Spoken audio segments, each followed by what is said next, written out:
Salve, salve, galera. Então, no experimento passado, a gente não fez o tratamento dos dados. Por quê? Porque a gente tem duas formas de fazer um tratamento gráfico. Ou a gente vai para softwares, Excel, esse vídeo eu já fiz, certo? Ou então a gente vai utilizar papel milimetrado, papel log-log, papel de log. Para hoje aqui, vamos fazer com papel milimetrado. Então, vamos trabalhar com o papel milimetrado. Antes de mais nada, eu quero que se vocês não assistiram o vídeo anterior do experimento, dá uma olhada lá, que a gente vai trazer a tabelinha para cá, certo? Para vocês entenderem de onde vieram os dados. Bom, voltando aqui já com a tabela pronta, então, o que é que a gente tem aqui? A gente tem a massa, o x e o x menos zero. Então, a gente discute lá no experimento que o que a gente tem que fazer é encontrar a elongação da mola. Quanto a mola desce, certo? Quanto a mola desce, qual a distensão da mola para cada acréscimo de massa. Só que a gente não vai trabalhar diretamente com a massa.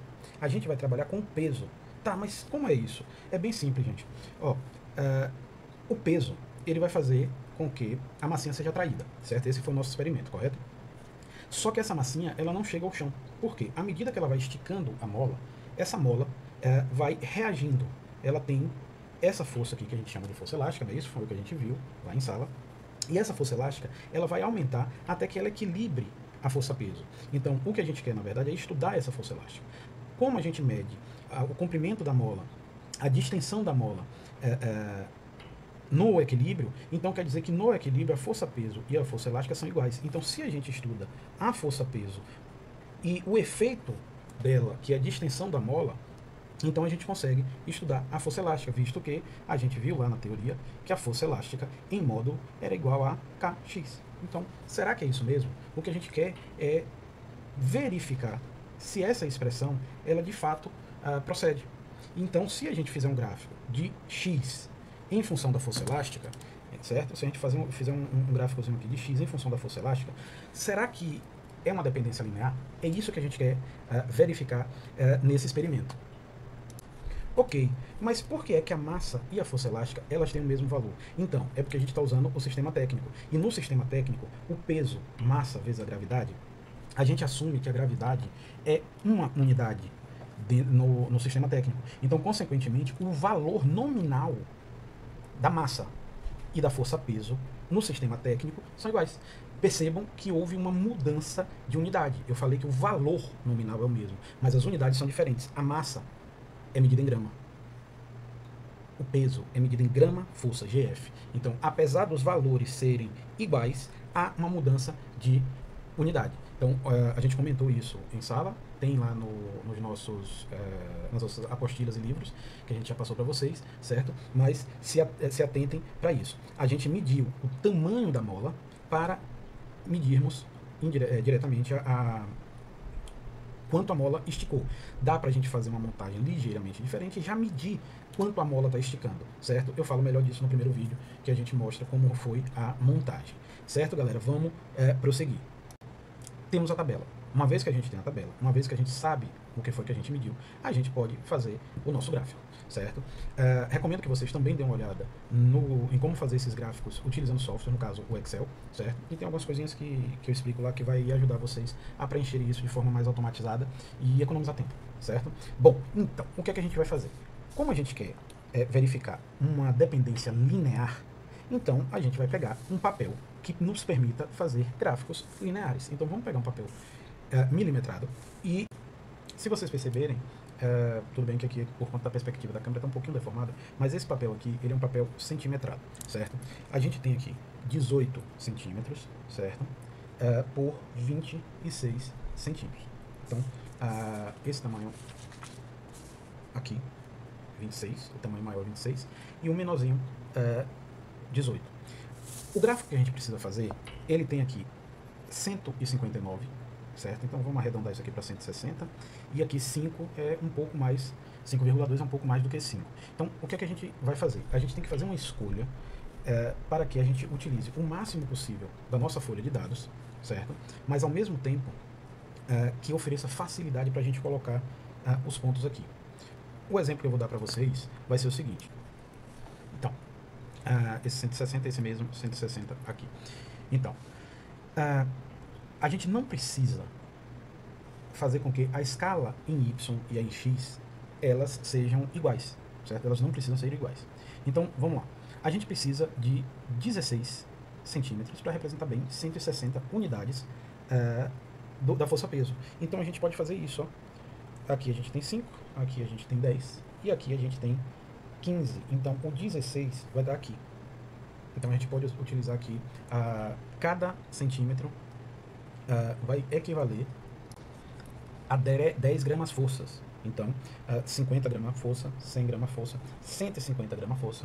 Então, aqui, onde eu estou apontando com a lapiseira, a gente vai ter 159. Então, isso significa que cada milímetro, que é o quadradinho menor que vocês estão vendo, vai ser 1 grama força. Então, aqui oferece uma facilidade. Cada unidade mínima vai corresponder a um quadradinho. Agora, como é que a gente vai fazer para o X? Para o X, a gente pode ou multiplicar por 1, e a gente faria o gráfico aqui, mas percebam que nosso gráfico vai ficar numa área muito restrita, muito pequenininha. O gráfico ficaria aqui. Isso está horrível. A gente pode multiplicar por 2 e a gente vai ter toda essa área. Podemos multiplicar por 3 e teremos toda essa área. Multiplicar por 3, ele traz alguns probleminhas na hora que a gente vai fazer a leitura do gráfico, certo? Então não é recomendado. Apesar do gráfico ele ficar mais bonito, ele vai ter uma resolução maior, mas você precisa ver direitinho quando multiplicar por 3 e quando não multiplicar. A gente discute isso melhor em sala de aula e nos materiais. Então aqui eu vou multiplicar por 2, de modo que cada centímetro que a gente tiver aqui da mola esticada, a gente vai representar por 2 centímetros. Então, quando a gente tem aqui os primeiros 5 centímetros, na verdade, vão representar 2,5. Então, nos 10 primeiros centímetros, a gente vai ter os 5 primeiros centímetros de extensão da mola, de distensão da mola, certo? Algo muito importante. Vocês estão vendo aqui que eu estou com grafite. Eu vou tomar a liberdade de utilizar canetas aqui só para melhorar o contraste e ficar mais fácil de vocês entenderem. Mas os gráficos, eles são feitos a lápis, certo? Então, essas são as ferramentas que vocês vão usar para fazer o gráfico. Lápis, borracha e régua, certo? Para fazer os eixos, você pode usar caneta, certo? E privilegie o contraste. Então, vou fazer os eixos aqui com a caneta, certo? E vou utilizar uma caneta de cor diferente para mostrar algumas coisinhas, para ter um contraste legal para mostrar para vocês, certo? Então, vamos lá. Então, galera, voltando, já com o gráfico preenchido aqui, com as escalas corretamente dimensionadas, então vamos lá. Então, o que foi que a gente fez aqui? A gente verificou que a gente ia multiplicar aqui e cada centímetro valeria por meio centímetro. Então, se a gente tem aqui 5 centímetros, vale pela metade, então vale 2,5. Perceba que eu só vou colocar aqui o 2,5 e o 5. Eu não vou sair colocando todos os valores. Por quê? Porque o gráfico fica carregado e vai dificultar a leitura da gente. Vocês podem ver aqui o eixo, ele está bem claro, dá pra gente ver, fica melhor vendo ao vivo. Temos as limitações aqui da aparelhagem do professor, certo? Eu vou vir aqui para vocês, só para vocês verem melhor. Então, o gráfico ele vai vir até aqui, até o 16, certo? Só que eu vou parar aqui no 150, por quê? Porque eu não preciso sair colocando todos os valores. Eu só vou colocar aqui os valores para que facilite a leitura. Vocês podem ver facilmente aí que a gente tem uma marcação a cada centímetro. Então, o papel ele está todo marcado. Então, ele já vai oferecer uma facilidade de leitura. Consequentemente, a gente não precisa tornar a leitura carregada. A gente não precisa colocar muitos valores aqui nos eixos, certo? Outra coisa muito importante, precisamos colocar o gráfico que a gente está fazendo. Perceba que eu nem comecei a fazer, a passar os pontos ainda para o papel, mas o meu gráfico já está tomando forma. Então, a gente está fazendo um gráfico que é do peso pendurado, certo? Em função da distensão da mola. As unidades estão aqui, certo? Não risquem tanto como eu estou riscando. Está bem claro quais são as grandezas que estão no nosso gráfico e está bem claro qual papel a gente está usando. Papel milimetrado. Aí você pode chegar a dizer, cara, mas está na cara que é um papel milimetrado. Ok, mas a gente precisa padronizar as coisas dentro do laboratório, certo? Se não viesse escrito aqui papel milimetrado, a gente precisa informar qual escala o leitor está se deparando. Então a gente precisa colocar se o papel é milimetrado, se é de log, monolog ou por aí. Quando a gente estiver fazendo esse gráfico no computador, é interessante a gente colocar que a escala é linear, certo? Se a escala não for linear, a gente diz que a escala é logarítmica, de potência, ou qualquer outra escala que seja conveniente para aquele momento, certo? Ó, eu tenho uma plaquinha aqui que na verdade é uma reguinha. Por quê? Porque esse material aqui é mole. Então eu preciso colocar alguma coisa rígida para que eu possa escrever e não furar o papel, certo? Então tudo isso que eu falei nos últimos minutos é só para a gente ajustar o nosso gráfico, certo? Para a gente começar. Então o que é que a gente vai fazer agora? Vamos fazer as leituras aqui da escala, que são essas duas colunas, e vamos colocar aqui no papel, certo? Então, vamos lá. O nosso primeiro ponto a ser medido é esse daqui, ó, o ponto 00, certo? Então, a gente viria aqui e faria uma marcaçãozinha nele. Por hora, eu não vou marcar ele. E já já a gente vai voltar aí. O próximo ponto a ser medido é o ponto 50, 1,6. Lembrando que matematicamente é o ponto 1,650, porque como a gente colocou o x no eixo x, certo? O ΔX no eixo x, isso significa que ele vem sempre antes. Então, vamos para o ponto 1,650. Então, a gente tem aqui, se aqui é 2,50, isso quer dizer que aqui é 0,5, 1, 1,5, 2, 2,5. Então, o 1,6 são 16 milímetros. Então, a gente vai ter aqui 5, 10, 15, 16 milímetros. Então, é nesse eixozinho daqui, certo? Ou melhor, 1 milímetrozinho depois da marcação de 1,5. A massa é 50, essa fica fácil. Então, a gente vai vir aqui 50, 1,5 e 1,6. Então, eu espero que vocês estejam enxergando. Vocês vão fazer um pontinho aqui. E aí você pode chegar, cara, tá difícil de enxergar. Sim, tá difícil. É por isso que a gente faz isso daqui, ó. Você vai fazer um círculozinho para dizer, no centro desse círculo, a gente tem o pontozinho que é a medida, certo? Continuando aqui, galera. O ponto 2, ele é o ponto 2,9 e 90. Então, 90 é mais tranquilo para a gente achar. 90 está em cima desse eixo aqui, certo? Bom, o 2,9, 2,5, aqui é o 3, certo? Então, 3,90. É esse ponto aí que vocês estão vendo. Só que a gente não quer o 3, a gente quer o 2,9. Como a escala é dobrada, então a gente pega 2 milímetros aqui em cima do 90. Então, esse daqui é o ponto 2,990. Legal?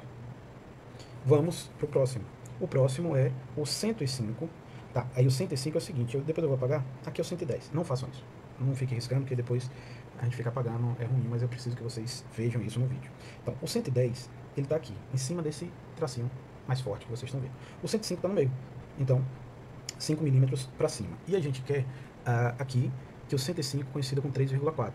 Então, o 3 está aqui, certo? E o 3,5 está aqui. Pronto, vamos aqui o 3,5, 100. 3,5, 100. 1, 2, 3, 4, 5.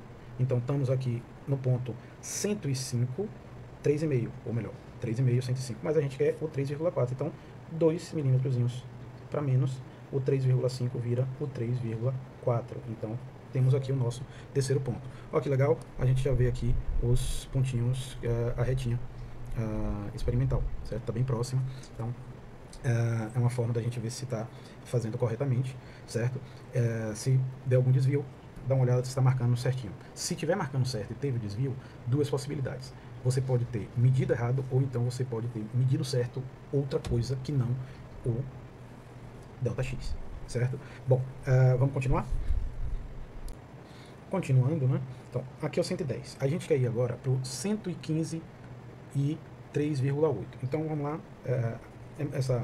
O eixo Y está um pouquinho mais fácil de determinar, então vamos aqui 110. A gente quer chegar no 115, mas vamos começar a partir do 110, fica mais fácil de vocês verem. Então, 1 na escala X, 2, 3, 4. Eu não quero 4.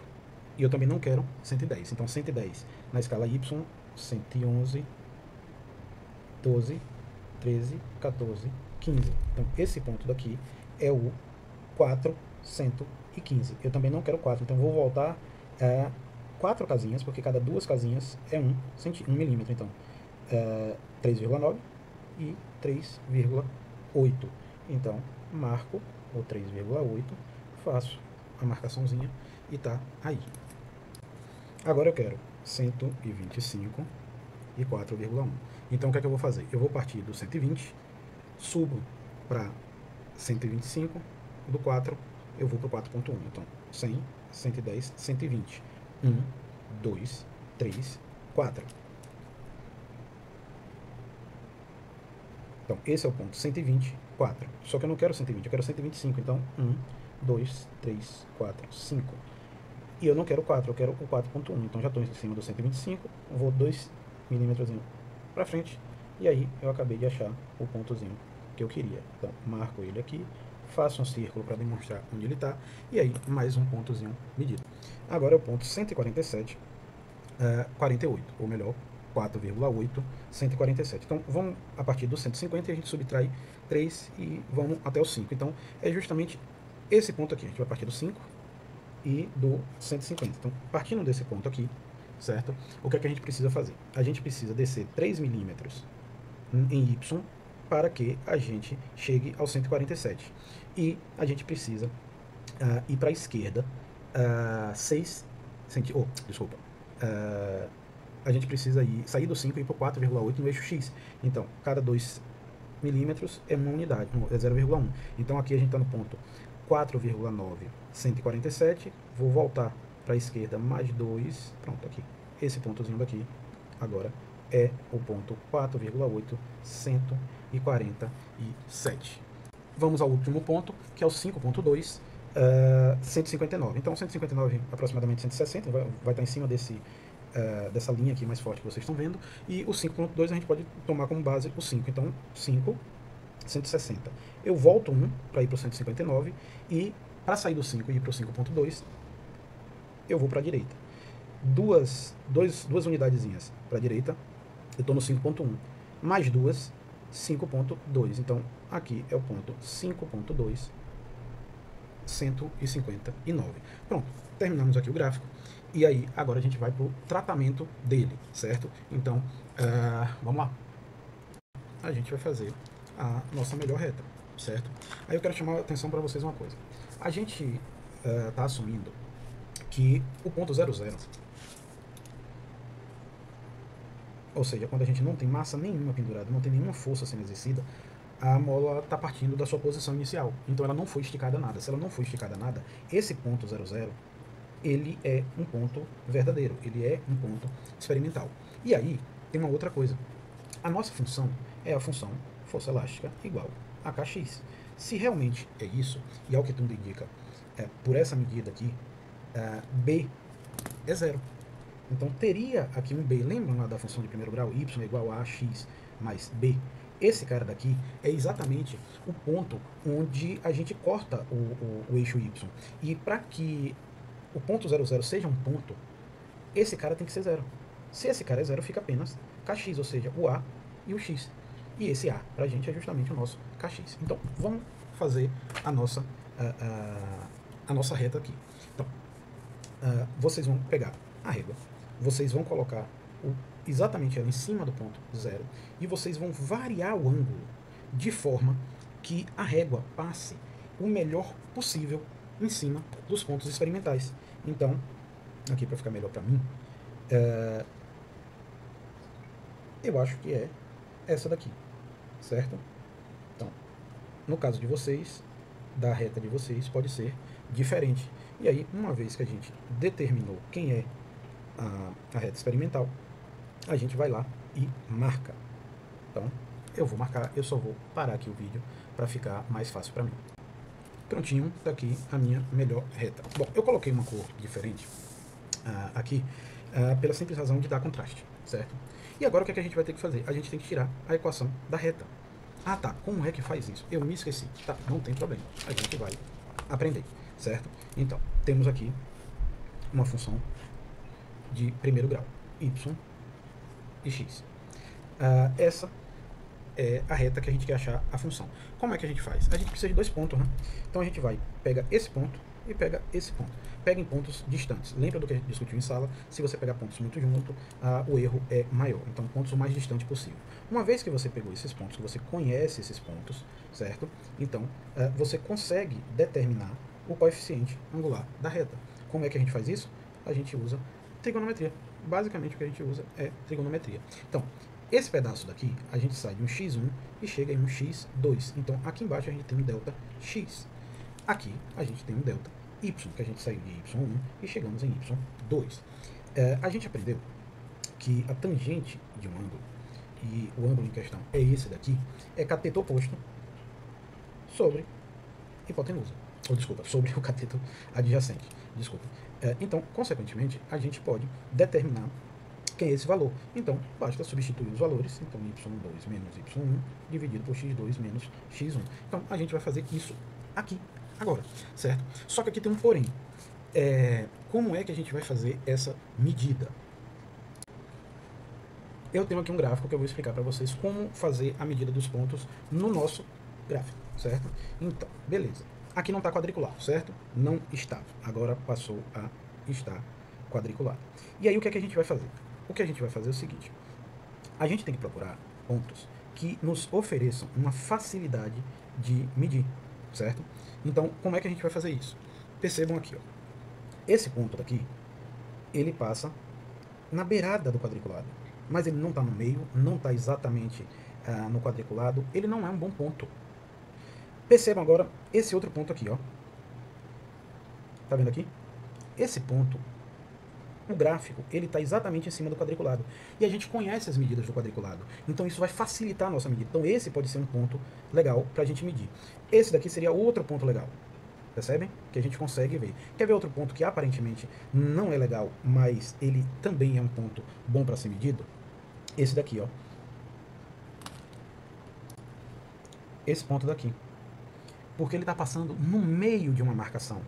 E no meio de uma marcação a gente consegue verificar uma qualidade de medida, certo? Porque está muito próximo à metade de uma divisão. Se a gente conhece quanto vale cada um dos tracinhos, o valor em cada um dos tracinhos, aqui no meio a gente consegue. Então perceba que tem alguns pontos que nos oferecem essa facilidade de medida e aí, consequentemente, a gente vai escolher eles. Então, voltando para cá, qual é o trabalho que vocês têm que fazer? Vocês têm que procurar, e isso daí eu não vou conseguir fazer ponto a ponto, eu vou parar aqui a gravação e eu vou olhar nessa região e nessa região onde o quadriculado ele coincide com a minha reta, com a minha função, que foi o ajuste visual aqui dela, dos nossos pontos experimentais, certo? Então, consequentemente, a gente vai ter uma qualidade de medida melhor. Então, o que é que eu vou fazer?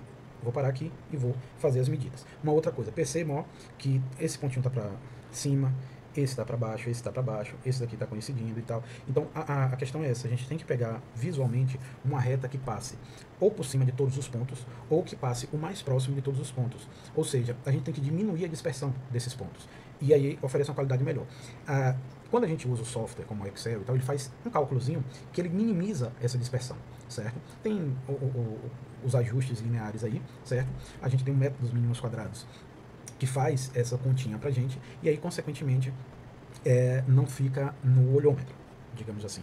É matematicamente feito de modo que a dispersão seja a mínima possível, certo? Mas esse método daqui, em situações como essa, ela é bem legal. Como uma primeira parte experimental é tranquila e a gente consegue com uma boa qualidade os resultados, certinho? Mas mais pra frente vocês vão ver como é que se faz esse ajuste, não utilizando o Excel de modo automático, porque utilizar o Excel apenas para pedir para ele fazer as contas também, você não entende as contas que estão sendo feitas, mas brevemente vocês vão aprender esses métodos mínimos quadrados. Então, vou dar um pause aqui, vou escolher os pontos e retorno já já.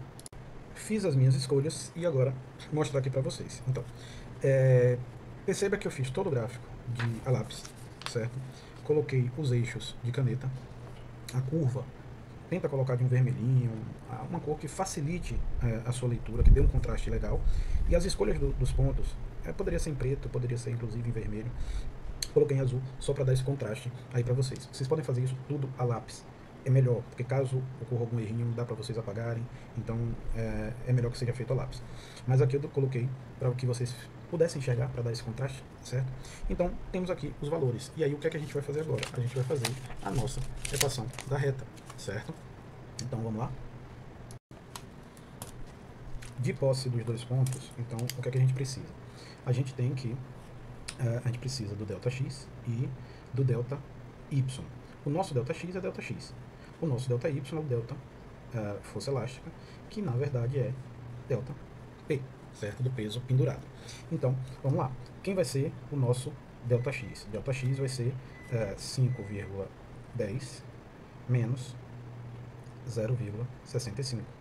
E o nosso ΔP vai ser igual a 155 menos 20. Então aqui temos ΔX igual ΔP igual 135, a unidade grama-força, certo? E aqui a gente vai ter 5 menos 60, 40, 4,45 centímetros. Galera, lembrem, no laboratório vocês têm que estar usando a calculadora. Bom, o nosso gráfico está aqui, certo? Então, basicamente, o que a gente vai fazer é isso daqui, certo? A gente vai pegar e fazer exatamente achar esse ângulozinho daqui. E aí, a tangente de θ, nesse caso, é igual ao ΔY sobre ΔX, certo? E aí, substituindo os valores, o nosso ΔY é o ΔP, o nosso ΔX é o próprio ΔX, então a tangente de θ aqui nesse caso é 135 dividido por 4,45. Aí alguém já deve estar aí, meu Deus, tangente não tem unidade. Sim, tangente não tem unidade. Isso daqui é só uma relação geométrica que a gente está usando, certo? Então esse comprimento está para esse comprimento segundo a relação da tangente, e a gente coloca unidade porque esses comprimentos, para o que a gente está fazendo, tem um significado. Então, por isso que tem uma unidade aqui. E aí, a gente vai pegar a nossa calculadorazinha, então 135 dividido por 4,45, e aí deu todo esse valor aqui. Sempre coloquem todo o valor. Então, tangente de θ igual 30,33707 865. A gente já vai fazer as aproximações aqui, certo? Aqui a gente tem três significativos, podemos botar com 3 significativos, certo? Então, a tangente de θ igual a 30,3. Como eu disse, a tangente não tem unidade, mas o que a gente está fazendo aqui tem unidade de grama-força por centímetro. Por quê? Porque a gente está tentando encontrar peso que é igual, no nosso caso aqui, a força elástica. Isso aqui está tudo em módulo, viu, galera?